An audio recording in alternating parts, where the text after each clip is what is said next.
আমি Helena Raihan class ভ্যালির পক্ষ থেকে তোমাদের সকলকে জানাই স্বাগতম। আজকে আমরা খুব গুরুত্বপূর্ণ একটি টপিক নিয়ে এসেছি, যে টপিকটি হচ্ছে বৃত্ত। এখন এই বৃত্তের আমরা খ আর গয়ের সাজেশন দিয়েছিলাম, কিন্তু কয়ের কোনো সাজেশন দেওয়া হয়নি। তো কয়ে কত টাইপের প্রশ্ন থাকতে পারে আজকে সেই বিষয়গুলো অ্যানালাইসিস করব। মোটামুটি ৮৬টা বোর্ড প্রশ্ন অ্যানালাইসিস করে দেখা হয়েছে যে কী টাইপের কয়েক প্রশ্ন আসে। তো সেই টাইপগুলো আমি জাস্ট তুলে রেখেছি এখানে। এগুলো যদি তুমি করো এখান থেকে তোমার 98% কমন এখান থেকে পড়ে যাবে। যদি আর 2% একটু ডিফারেন্ট কিছু দিয়ে থাকে, সেগুলো একটু আলাদা। তুমি মোটামুটি এইটুকু করলে নিজে যখন করতে যাবে ওইগুলো এমনি তোমার হয়ে যাবে প্র্যাকটিস। তো কী কী প্রশ্নগুলো আগে একটু দেখি, কোন প্রশ্নগুলো থাকতে পারে সাধারণত। বৃত্তের ব্যাসই বৃহত্তম, যে অর্ধবৃত্তস্থ কোণ এক সমকোণ। এটা কয়েও থাকে ক্ষয়েও থাকে। আমি ক্ষয়ে দেই নেই, কারণ হচ্ছে তুমি যখন প্রচুর প্র্যাকটিস করতে যাবে, আমি যে এমসিকিউ বেসিক আইডিয়া দিয়েছি ওইখান থেকে কিন্তু এটা মোটামুটি তোমাদের কাভার হয়ে যাওয়ার কথা। তবুও আমি একটি ভিডিও এই দুটি আলাদা করে কয়ের জন্য, এটা একটু বড়, মানে একদম ছোট না, একটু বড় আর কি, জাস্ট। তো এই দুইটা আলাদা করে আমি দিয়ে দিব, আলাদা দুটি ভিডিও, খুব ছোট, হয়তো 10 মিনিটের মতো হবে, সামথিং এরকম আর কি, দিয়ে দিব। তো এরপরে আছে বৃত্তের পরিধি নির্ণয় করো। এরপরে বৃত্তের ক্ষেত্রফল, ব্যাসার্ধ দেয়া থাকে একটা, যে কোনো বৃত্তটা অঙ্কন করতে বলে। ব্যাসার্ধ থাকলে যে কোনো আমরা কিন্তু বৃত্ত অঙ্কন করতে পারি। এরপরে একটি বাহুর পরিমাপ দেয়া থাকে, বর্গ আঁকতে বলে। যে কোনো 5 সেন্টিমিটার 6 সেন্টিমিটার একটি বাহু দেওয়া আছে, কারণ আমরা জানি একটি বাহু থাকলে আমরা বর্গ অঙ্কন করতে পারি, কারণ বর্গের 4টি বাহুই সমান। আর 90 ডিগ্রি কোণ তো আমরা আঁকতেই পারি। তো সেই হিসেবে আমি বর্গটা অনেকবার দেখেছি, অনেক বোর্ডে এসেছে এরকম। এটা হচ্ছে সবচেয়ে গুরুত্বপূর্ণ, ভেরি ভেরি ইম্পর্ট্যান্ট। পেন্সিল কম্পাসের সাহায্যে 30, 45 অথবা 75 ডিগ্রি, মানে হ্যাঁ 75 ডিগ্রি কোণ আঁকো। এখন 75 ডিগ্রি কোণ আঁকাটা একটু জটিল। তুমি যদি মনে করো যে স্টুডেন্ট কিছুই পারে না জ্যামিতির বা অন্যান্য কিছু, সেও কিন্তু এইটা যদি আসে, এটা এঁকে পেন্সিল কম্পাস, এটা কিন্তু চাঁদা দিয়ে না, পেন্সিল আর কম্পাসের সাহায্যে এটা এঁকে 2 নম্বর নিশ্চিত করতে পারে। শোনো, যে পরীক্ষা কিছুই পারে না, সত্যিকার অর্থেই দুর্বল ম্যাথে, সে জানে 2 মার্কস কত গুরুত্বপূর্ণ তার জন্য। তোমার কাছে 2 মার্কস কিছু নাই হতে পারে, তাই না? তুমি বলতে পারো দৌড়ো 2 মার্কস আর কি, একটা না পারলাম, একটা না দিলাম, তোমার অনেক অপশন আছে, কারণ তুমি অনেক পারো, বা তোমরা যারা অনেক পারো। কিন্তু যে পারে না সে জানে পরীক্ষার হলে না পারার কি যন্ত্রণা, না দিতে পারলে কি কষ্ট, মানে দু চোখ বেয়ে কি পরিমাণ মানে পানি পড়ে, আর কি কষ্ট তখন হয়। মানে তখন মনে হয় কেন পড়াশোনা করলাম না, বা কেন পারি না, এরকম কিন্তু অনেক ফিল হয়। তো 2 নম্বর কিন্তু অনেক গুরুত্বপূর্ণ। তুমি যদি কিছুই পারো না, 2 2 2 2 করে ক দিলেও তো তোমার অনেক, তাই না? সেখান থেকে তো এইটা।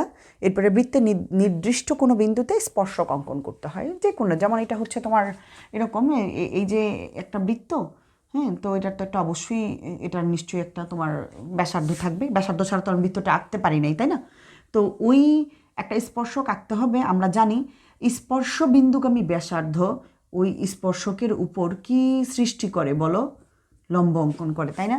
তাহলে এইখানে তুমি একটা ব্যাসার্ধ, এখানে লম্ব আঁকার পরে একটা স্পর্শক টানলে এটাই আঁকা আর কি। আমি তোমাদের জন্য এগুলো থেকে দেখা আলাদা করে রেখেছি, 1 2 3 4। তোমার যদি প্রয়োজন হয় আমাকে জানাই, ওই 4টা মিলে আমি আলাদা একটা ভিডিও তৈরি করব, যে 4টি একবারে আমি হয়তো দিয়ে দিব, চেষ্টা করবার এগুলো আলাদা দিব, ঠিক আছে? যাতে মানে ক নিয়ে কোনো সমস্যা না হয়, আমি ক উপরে লিখে দিব যে এগুলো কয়ের জন্য করতে হবে, এরকম আর কি। তো এগুলো আঁকার বিষয়, তো এখন পেন্সিল কম্পাস ছাড়া এগুলো আঁকা যাবে না, এখানে আঁকতে পারবো না, জাস্ট দেখাই দিলাম যেগুলো আসতে পারে। এরপরে সমকোণী ত্রিভুজের যে কোনো বাহুর মান, একটা মানে 2টি বাহুর মান দেওয়া থাকে, অপর একটি বাহুর মান বের করতে বলে, এটা চিত্রের মধ্যেই থাকে, ওখান থেকে বের করতে বলে। এরপরে কেন্দ্রস্থ কোণ বৃত্তস্থ কোণ হয়, কেন্দ্রস্থ কোণ কাকে বলে, নয় বৃত্তস্থ কোণ কাকে বলে, অথবা কেন্দ্রস্থ কোণ বৃত্তস্থ কোণ ত্রিভুজের মধ্যে চিহ্নিত করতে বলে, এরকমভাবে থাকে। আরেকটা কথা, এখানে উদ্দীপক দেওয়া থাকে, উদ্দীপকের তথ্য অনুযায়ী তোমাকে একটা চিত্র আঁকতে হবে, উপরের তথ্য অনুযায়ী চিত্র আঁকো। তো এই তো বললাম, এই মোট 1 2 3 4 5 6 7 8 9 10 11, এই 11টি প্রশ্ন যদি তুমি সমাধান করো, ছোটো ছোটো প্রশ্ন, তাহলে কিন্তু দেখবে তোমার জন্য অনেকটা হেল্প হয়ে গেছে। তুমি বুঝে বললাম 98%। আর কেউ কেউ বলেছো যে ভিডিও আমি চাইলেই 10 মিনিট 20 মিনিটের মধ্যে শেষ করতে পারতাম, বা ছোট করতে পারতাম। হ্যাঁ, চাইলে তো করতে, আমি চাই আমার এই ভিডিও দেখা, মানে একদম পেছনের সারির যে ছেলেটা বা যে মেয়েটা, যে শিক্ষার্থী আছে, মানে কোনোদিনই সে কিছু পারে নাই, কোনোদিন এগুলো করেই নাই, ভয়ে সে ধরেই নেই, সেও যাতে আমার এই ভিডিওটি বা যে কোনো ভিডিও দেখে মানে বোঝে। আমি কিন্তু অপ্রয়োজনীয় কোনো মানে তেমন কথা বা তোমাদের মানে বলি না, সরাসরি ডিরেক্ট কিন্তু আমি জাস্ট প্রশ্ন সমাধানে চলে যাই। তো তবুও কিছু কথা না বললেই নয়, যাতে তুমি বুঝতে পারো। এখন শেষ করাটা বড় কথা না, আমি 10 মিনিটে শেষ করতে পারি, আমি 5 মিনিটে শেষ করতে পারি, শেষ করাটা তো বড় কথা না, তুমি কতটুকু উপকৃত হচ্ছ সেটা হচ্ছে বড় কথা। আমি এখানে অ্যানালাইসিস করতে পারি, বোর্ডগুলো নিয়ে আসলে একটু বোঝানোর প্রয়োজনে অনেক কথা চলে আসে। সেটা যদি তোমার কাছে বিরক্তিকর মনে হয় বা তোমাদের কারো কাছে, তোমরা স্কিপ করে যেতে পারো, কিন্তু যার প্রয়োজন সে তো এখান থেকে একটা মেসেজ পাইলো, তার তো উপকার হইলো। এখন যে পারো তার সঙ্গে তো যে পারে না তার সঙ্গে তুলনা করলে হবে না, তাই না? দেখা যায় অনেক শিক্ষার্থী কোন কি সেটাই চেনে না। এই যে আমি স্পর্শবিন্দুগামী ব্যাসার্ধ, স্পর্শকের উপর যে লম্ব, এটাই অনেকে স্পর্শবিন্দুগামী এই কথাটাই বোঝে না। তাই বলে যে সে বোঝে না, সে বুঝতে পারবে না এমন না। আগে বোঝে না, এখন সে বুঝতে চায়, এখন সে শিখতে চায়। এখন সে যদি কোথাও এটা না পায় তাহলে সে শিখবে কোত্থেকে? শিখতে পারবে বলো? তো আমি আসলে ওভার সবার কথা চিন্তা করি, ভিডিও তৈরি করি। এখন কারো একটু বেশি মানে কেউ বলবে আপু এটা কেন ব্যাখ্যা করলেন না, আবার কেউ বলবে এত কেন ব্যাখ্যা করেছেন, এরকম হতেই পারে। তো যার প্রয়োজন সে ব্যাখ্যাটা দেখবে, যার প্রয়োজন না সে ব্যাখ্যাটা দেখবে না, তাই না? এরকমই তো। আর ভিডিও বড় করা আসলে কোনো উদ্দেশ্য না, আসলে মেসেজটা তোমাকে সঠিক দেওয়া, যে তোমার এটা প্রয়োজন হতেও পারে, তুমি হয়তো একটু না জানার কারণে দিয়ে আসতে পারছো না, এরকম বিষয়টা। আচ্ছা চলো আমরা সমাধানে যাই। ঢাকা বোর্ড 2022 আর সিলেট বোর্ড 2022-এ আমরা দেখেছি এই ঢাকা বোর্ডে একটি চিত্র দেওয়া আছে। ওই চিত্রের মধ্যে বলেছে OS ইকুয়াল 7 সেন্টিমিটার হলে বৃত্তটির পরিধি নির্ণয় করো। তো আমরা কি বৃত্তের পরিধি নির্ণয়ের সূত্র জানি? একটু খেয়াল করি। বৃত্তের পরিধি নির্ণয়ের সূত্র হচ্ছে 2 পাই আর, এটা হচ্ছে সূত্র। আর মানে হচ্ছে ব্যাসার্ধ, আর পাইয়ের একটি মান আছে 3.1416, এটা আমরা মুখস্থ করে নিব, আমরা সবাই জানি এই মানটা। তো এই হচ্ছে বৃত্তের পরিধি, তাই না? তো আমাকে পরিধি বের করতে গেলেও তোমাকে ব্যাসার্ধ জানা লাগবে। এই OS হচ্ছে বৃত্তের ব্যাসার্ধ। তোমরা যখন ঢাকা বোর্ড 2022 খুলবে তখন তোমরা দেখবে এটা আছে। তো এটা হচ্ছে তোমার বৃত্তের ব্যাসার্ধ। এবার চলো আমরা একটু দেখি। OP ইকুয়াল 7 সেন্টিমিটার হলে ক্ষেত্রফল নির্ণয় করো, সিলেট 2022। আর ক্ষেত্রফল নির্ণয়ের সূত্র হচ্ছে তোমার পাই আর স্কোয়ার। তাহলে পাইয়ের মান আছে 3.1416 ইন্টু, এটা গুণ অবস্থায় আছে, হ্যাঁ, ইন্টু, তাহলে কি হবে এখানে আর, তাহলে আর এর মান কি 7, তাহলে 7-এর উপরে স্কোয়ার। তাহলে এখন আমরা 3.1416 ইন্টু 7 7 49।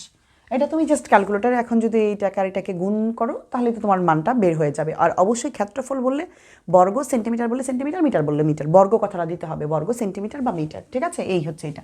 আর 2 পাই আর এটা হচ্ছে 2 এর 2, আর এটা হচ্ছে পাইয়ের মান ইন্টু, এটা হচ্ছে 3.1416 ইন্টু, আর এটা হচ্ছে আর এর মান হচ্ছে 7। এটাও আমি দেখাইলাম না, তুমি এই তিনটাকে জাস্ট ক্যালকুলেটারে ক্লিক করলে এটার একটা মান বের হয়ে যাবে, ঠিক আছে? এইখানে আবার তোমার বর্গ লেখার দরকার নেই, কারণ পরিধি তো, এখানে তুমি সেন্টিমিটার। সিলেট 2022-এ এসেছে 3 সেন্টিমিটার ব্যাসার্ধ বিশিষ্ট একটি তুমি বৃত্তের পরিধি নির্ণয় করো, ঠিক আছে? ওটা সিলেট 2022। তো এখানে তুমি এই জাস্ট এই 7-এর জায়গায় কি বসাবে? পরিধি তো বলেছে, এখানে তুমি 3 বসিয়ে দিবে, আর বাকি সব ঠিক আছে, পারবে নিশ্চয়ই এটা। এবার চলো আর কি রকম থাকে সেটা একটু দেখাই। সমকোণী ত্রিভুজের যে কোনো বাহুর মান একটু খেয়াল করো। এটা দাখিল 2019-এ এসেছে, আরও আছে, ওইটা বড় দেখে আমি নিই, এটা ছোটোটা একটু নিয়েছে কারণ লিখতে অনেক সময় লাগে। OP ইকুয়াল কত তোমাকে বলেছে, তো এই চিত্রটা দেয়া আছে। ওই চিত্রের মধ্যে এখানে OM ইকুয়াল 3 সেন্টিমিটার দেয়া আছে, আর PM ইকুয়াল 4 সেন্টিমিটার দেয়া আছে। এবার OP কত? তাহলে OPটা একটু মনোযোগ দিয়ে খেয়াল করো। এটা কি একটা সমকোণী ত্রিভুজ না? তুমি তাকাও এই যে দিকে, এটা কি একটা সমকোণী ত্রিভুজ? এটা একটা সমকোণী ত্রিভুজ, হ্যাঁ অবশ্যই। তাহলে এই সমকোণী ত্রিভুজের তুমি পিথাগোরাসের সূত্র বেশ কয়েকটি আমি তোমাদেরকে কি বলে ত্রিকোণমিতিতে আমি কিন্তু শিখিয়েছিলাম যে সমকোণী ত্রিভুজের পিথাগোরাস বেশ কিছু কয়েকটা মান দিয়ে রেখেছে তিনটি বাহুর, যে এই বাহুটা যদি এত হয় এই বাহুটা এত হবে, আবার এই বাহুটা এত হবে, এরকম কিন্তু মান দেওয়া ছিল। যেমন 3 4 5, 5 12 13 এরকম কিছু মান ছিল, তাই না? 3 4 5, এই 5 হচ্ছে সবচেয়ে বৃহত্তম বাহু, মানে এটা হবে অতিভুজের মান।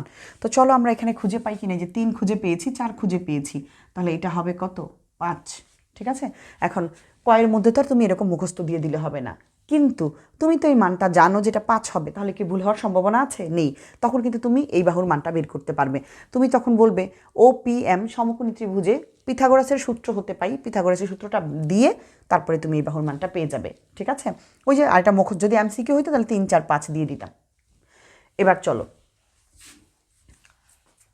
এখানে রাজশাহী বোর্ড 2016 একটি চিত্র দেওয়া আছে। এবার বলেছে বৃত্তস্থ কোণ ও কেন্দ্রস্থ কোণের নাম লেখো। তাহলে বৃত্তস্থ কোণ কোনটা? এই বিসি কিন্তু চাপ, তাই না? এই বিসি হচ্ছে চাপ, এটা এই একই চাপের উপর দণ্ডায়মান কেন্দ্রস্থ কোণ। আবার একই চাপের উপর থেকে যদি বৃত্তে গিয়ে কোনো কোণ স্পর্শ করে তাকে বলে বৃত্তস্থ কোণ। তাহলে বি ও সি কোণ এটা হচ্ছে কেন্দ্রস্থ কোণ। তাহলে আমরা বলবো বি ও সি কোণ। এটা কি কোণ বলো? কেন্দ্রস্থ কোণ। ব্যাস, এবার আবার নিচে লিখব বি এ সি কোণ। এই যে সেটা হচ্ছে বৃত্তস্থ কোণ। এটা আরও ভিন্নভাবে আসে, এরকম না বলে প্রায় আমি দেখেছি অনেকগুলো বোর্ডেই দেখেছি যে আমি কেন্দ্রস্থ কোণ বৃত্তস্থ কোণের সংজ্ঞা দাও, এটাও কিন্তু থাকে। মানে মোট কথা কেন্দ্রস্থ বৃত্তস্থ। এখন তুমি যদি সংজ্ঞাটা জানো তাহলে তুমি দিতে পারবে। যেমন একই উপচাপ থেকে, মানে আমরা তো জানি এটা চাপ, তাই না? এই যে বিসি, তাহলে কোনো চাপ থেকে বা একই উপচাপ থেকে যদি আমরা বলি কেন্দ্রে গিয়ে যে কোণ উৎপন্ন হয়, ঠিক আছে, কেন্দ্রে গিয়ে যে কোণটা উৎপন্ন হবে তাকে বলে কেন্দ্রস্থ কোণ। আর দুটি জ্যা, এই যে দেখো এটা একটা জ্যা, এটা একটা জ্যা, এইটাও কিন্তু একটা জ্যা, এটা একটা জ্যা, তাই না? এই দুইটি জ্যা, কারণ আমরা জানি বৃত্তের এই যে কোনো দুটি বিন্দুর সংযোজক রেখাংশ কি বলে? কি? জ্যা। তাহলে আমরা দুটি জ্যা যখন বৃত্তের কোনো একটি বিন্দুতে গিয়ে মিলিত হয়, দুটি জ্যা, এই পাশ থেকে একটি আবার এই পাশ থেকে একটি, তাহলে দুটি জ্যা যখন বৃত্তের কোনো একটি বিন্দুতে গিয়ে মিলিত হয় তখন সেই কোণটিকে বলে কি? তখন সেখানে যে কোণ উৎপন্ন হয় সেই কোণটিকে বলে বৃত্তস্থ কোণ। তা আমি মোটামুটি দিয়েছি, হয়তো আরেকটু গুছিয়ে তুমি চাইলে দিতে পারো, এই আর কি মোট ব্যাখ্যাটা। এবার আরেকটি তথ্য, এটা হয়েছে সিলেট বোর্ড 2017। ও কেন্দ্রবিশিষ্ট বৃত্তে পিকিউ বৃত্তের ব্যাস। ও কেন্দ্রবিশিষ্ট একটি বৃত্ত, ঠিক আছে? ও এবার বলেছে পিকিউ হচ্ছে বৃত্তের ব্যাস। তাহলে ব্যাস কি চিনো? ব্যাস হচ্ছে কেন্দ্রগামী যে কেন্দ্র দিয়ে যেটা যাবে, যেই রেখাটা, সেটাকে বলে কি? ব্যাস। তাহলে এই যে আমি যদি নেই, এটা অবশ্যই হবে না, এটা কেন্দ্র দিয়েই যেতে হবে, বাস। তাহলে এই যে এখন বলেছে পিকিউ হচ্ছে বৃত্তের ব্যাস, তাহলে কেন্দ্রগামী যে কেন্দ্র দিয়ে গেল এই হচ্ছে পিকিউ, ঠিক আছে? দিলাম। এবার বলেছে পি আর কিউ কোণ অর্ধবৃত্তস্থ কোণ। পি কিউ, তাহলে নিশ্চয়ই আর, এই আর হচ্ছে কোণ, তাহলে এই এটার নাম হচ্ছে আর। পি আর কিউ কোণ অর্ধবৃত্তস্থ কোণ, এটা প্রমাণ করতে বলেছে অর্ধবৃত্তস্থ। তথ্যের আলোকে চিত্র আঁকো। এই তথ্য দিয়ে, এই তথ্যটার আলোকে যে চিত্রটা এঁকেছি, ব্যাস এইটুকু আঁকতে পারলেই 2 নম্বর পেয়ে যাবে, ঠিক আছে? এই যে হয়েছে আর কোণ, পি আর কিউ কোণ। আমরা জানি অর্ধবৃত্তস্থ কোণ এক সমকোণ, তাই না? তাহলে ওই যে সেটাই আমি মোটামুটি চেষ্টা করেছি টুকটাক, এত ডিটেলস তো আর সব দেখানো যায় না এখানে, তাই না? আর ওই যে বললাম বৃত্তের ব্যাসই বৃহত্তম যে, আর অর্ধবৃত্তস্থ কোণ এক সমকোণ, এই দুটো আমি জাস্ট প্রমাণ করে দিব। এই সিলেট 2017 কয়ে এসেছে এটা, আর ক্ষয়ই এটা এসেছে যে অর্ধবৃত্তস্থ কোণ এক সমকোণ, এটা প্রমাণ করো, এটাই এসেছে। তো এই দুইটা দেখাই দেবো আলাদা। যদি তোমাদের মনে করো যে তোমরা নিজেরা পারো না, দরকার, তখন আমাকে বললো, আমি দেখাই দিব এই 4টা একসাথে। হ্যাঁ, আর 75 ডিগ্রি আমি বারবার বললাম, খুবই গুরুত্বপূর্ণ। একটু জটিলও আঁকাটা, অনেকেই আঁকতে গেলে একটু ভুল হয়ে যায়, যার কারণে এটা অনেক দেয়। আমি দেখেছি যে অনেক অনেক, এটা 7ম অধ্যায়ও দিয়ে থাকে, আবার 8ম অধ্যায়ও দিয়ে থাকে, 2টার মধ্যে এটা দিয়ে থাকে। তো এই ছিল আজকে মোটামুটি ক নম্বরের আলোচনা। আমি যে বললাম বাকিগুলো আমি চেষ্টা করব দিয়ে দেওয়ার জন্য, এরকম করে তোমরা দেখে নিও। তোমাদের প্রয়োজনীয় যে কয়েকটা ভিডিও আছে বা এই মুহূর্তে ঠিক যা যা দরকার, আমি কিন্তু ঠিক সেইগুলো নিয়ে আসছি। তো তোমরা যদি দেখো এখান থেকে সত্যিকার অর্থে উপকৃত হতে পারো। আর কয়েকদিনের মধ্যে পরিমিতি দিয়ে দিব, তোমাদের পরিমিতির কাজ চলছিল, মোটামুটি শেষ হয়ে আসছে। তো এগুলো যদি প্র্যাকটিস করো তোমরা, তাহলে একটা ভালো রেজাল্ট নিয়ে আসতে পারবে। কোনোভাবেই যাতে ক মিস না হয় সেই চেষ্টা করবে। কারণ তুমি দেখা যায় একটা সৃজনশীলের খ আর গ পারলে, কটা তোমার খামখেয়ালির কারণে মিস হয়ে গেল, তাহলে তোমার কিন্তু মোটামুটি একটা যে আশা তুমি করছিলে তোমার ফলাফল নিয়ে, সেটা থেকে কিন্তু 2 নম্বরের জন্য কিন্তু ছুটে যেতে পারে। তো আমি বলবো এটা একটু গুরুত্ব দিবে, এই আর কি। তো ভালো থেকো সবাই, সবার জন্য শুভকামনা।